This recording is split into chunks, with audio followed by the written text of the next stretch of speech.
Sairam electronics and batteries कोणत्याही electronic वस्तू खरेदीवर हमखास आकर्षक भेटवस्तू सोबतच मिळवा 5000 पर्यंत कॅशबॅक, 0% डाऊन पेमेंट, 0% व्याजदर। साईराम इलेक्ट्रॉनिक्स अँड बॅटरीज, संपर्क 93 25 42 22 32 आणि 77 09 80 59 05। चैतन्य दूध, आपल्या परिवारासाठी पिशवी बंद शुद्ध दूध, गाईचं शुद्ध गावरान तूप, श्रीखंड, आम्रखंड, पनीर, मँगो, व्हॅनिला, शाही लस्सी, दही आणि अनेक दर्जेदार उत्पादने, तसेच चैतन्य ॲक्वाची पाणी बॉटल। राहुरी तालुक्यात राहुरी फॅक्टरी इथे मुलींचा व्यवसाय होत असल्याची घटना नुकतीच उघडकीस आली आहे। एका मुस्लिम तरुणीला 1.5 लाख रुपयांमध्ये विकत घेऊन तिचा जबरदस्तीने हिंदू मुलाबरोबर विवाह लावून देण्यात आलाय। त्यानंतर संबंधित तरुणाकडून त्या तरुणीचा छळ देखील करण्यात आला आणि त्या छळास कंटाळलेल्या तरुणीने राहुरी पोलीस ठाण्यामध्ये धाव घेतली आणि न्याय देण्याची मागणी केली आहे। राहुरी तालुक्यातील राहुरी फॅक्टरी इथे एक 22 वर्षीय तरुणी तिच्या कुटुंबासोबत राहते आणि तिच्याच शेजारी एक महिला राहते। त्या महिलेनं पीडित तरुणीच्या आई वडिलांना पैशांचं आमिष दाखवलं। त्यानंतर त्यांना 1.5 लाख रुपये दिले आणि त्या महिलेनं सदर तरुणीला विकत घेतलं। सदर महिलेनं सुमारे 8 महिन्यांपूर्वी सटाणा तालुक्यातील तळवडे येथील एका हिंदू तरुणाबरोबर पीडित मुलीचा जेजुरी या ठिकाणी जबरदस्तीने विवाह लावून दिला। त्यानंतर पीडित तरुणी आणि तिचा नवरा 4 ते 5 महिने सटाणा इथे राहिले। मात्र या दरम्यान तिच्या नवऱ्यानं तिचा छळ केला। त्यानंतर ते दोघे राहुरी फॅक्टरी इथे येऊन राहिले। काही दिवसांपूर्वी पीडित तरुणीचा नवरा तिला सोडून निघून गेला। या दरम्यान पीडित तरुणीने नवऱ्याकडे सोडचिठ्ठी देण्याची मागणी देखील केली।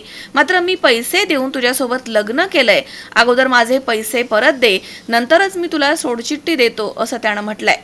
पीडित तरुणीचा छळ झाल्याचं पाहून एका महिलेनं तिला धीर दिला आणि तू आता अन्याय सहन करू नकोस असं सांगितलं। मात्र राहुरी फॅक्टरी येथील तरुणीला विकत घेतलेल्या महिला पीडित तरुणीला आणि तिला धीर देणाऱ्या महिलेला दमदाटी करून खोटे गुन्हे दाखल करण्याची धमकी देत आहे। पीडित तरुणीनं या छळास कंटाळून 20 सप्टेंबर रोजी राहुरी पोलीस ठाण्यात धाव घेतली आहे। तिचे आई वडील, नवरा आणि मुलींचा व्यवसाय करणाऱ्या राहुरी फॅक्टरी येथील त्या महिलेवरती आता कारवाई करण्याची मागणी केली जाते। तरुण मुलींचा खरेदी विक्रीचा व्यवसाय होत आहे। ही घटना राहुरी तालुक्यात प्रथमच उघडकीस आली आहे। या घटनेत एजंट लोकांचं मोठं रॅकेट असण्याची शक्यता वर्तवली जाते। याबाबत राहुरी पोलीस प्रशासन काय कारवाई करणार, तसेच मुलींचा व्यवसाय करणारी राहुरी फॅक्टरी येथील त्या महिलेवरती काय कारवाई होणार, याची चर्चा आता तालुक्यात सुरू आहे।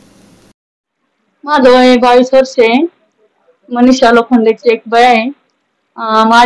तिने नाही का माझ्या घरच्यांना लालूच दिला की मुलगा चांगला आहे, नोकरीला आहे, असं तसं।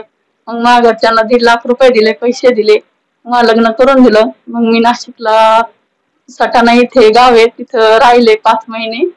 मग तो मुलगा काय नीट राहिना, तिथं बी कामाला जात नव्हता, काय नव्हता, आई बाबाच्या जीवावर खायचा। मग मी त्याला म्हणलं की आमच्या घरी चल। मग त्याला मी आमच्या घरी घेऊन आले आणि मग त्याला इथं कामाला लावलं तर तो लोकांचे दारूचे उष्टे घेत होता।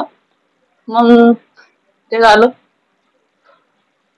मग माझी एक फ्रेंड होती, मी ती संग कामाला जायचे का मग की कामाला जात नव्हता, त्याच्यामुळं मग मी ती संग कामाला जायचे। तर मग तो त्याच्या मम्मी पप्पाच्या घरी गेला, निघून राग पसारा आणला होता तो घेऊन गेला आणि मग माझ्या मम्मी पप्पाचे कान भरत होता की ती मुलगी वाईट वागती, असं तसं। की मग माझे मम्मी पप्पा मला म्हणत होते नांदायला जाय, असं तसं। मग ते मनीषा लोखंडे मला म्हणत होती ते पैसे देऊन टाकले तर नांदायला जाय, असं तसं। आता काय इच्छा आहे तुझी? माझी इच्छा अशी की त्यांच्यावर कारवाई केली जाईल। कोणावर? मनीषा लोखंडे। कुठे राहते ती? दारू फॅक्टरी। आणखी कोणावर? मम्मी पप्पा, आई, नवरा, असं। मनीषा लोखंडे जी आहे ती काय काम करते? ती मुलींचे लग्न लावून देते पैसे घेऊन, असं। मनोज साळवेसह सतीश फुलसौंदर, C24 तास, राहुरी। कॉंग्रॅच्युलेशन वहिनी, बाळ झाल्याबद्दल. पण मी ऐकलंय डिलिव्हरी फार क्रिटिकल होती. आता ठीक आहे ना सगळं? अगं होता थोडा प्रॉब्लेम, पण स्त्रियांच्या आरोग्याची संपूर्ण काळजी घेणारं मातृसेवा होतं ना साथीला. सगळं सुरळीत झालं. किशोर वयापासून ते रजोनिवृत्तीपर्यंत स्त्रीच्या आरोग्याची संपूर्ण काळजी घेणारं अहमदनगर मधील पहिलं स्त्री रुग्णालय Matruseva women's hospital obstetric ICU. किशोरवयीन आणि विवाहपूर्व समुपदेशन, गरोदर माता तपासणी आणि प्रसूती, पहिल्या सिझेरियन नंतर नॉर्मल डिलिव्हरीची सोय. मातृसेवा विमेन्स हॉस्पिटल, सक्कर चौक, नवीन टिळक रोड, अहमदनगर. फोन 9850 20 0017.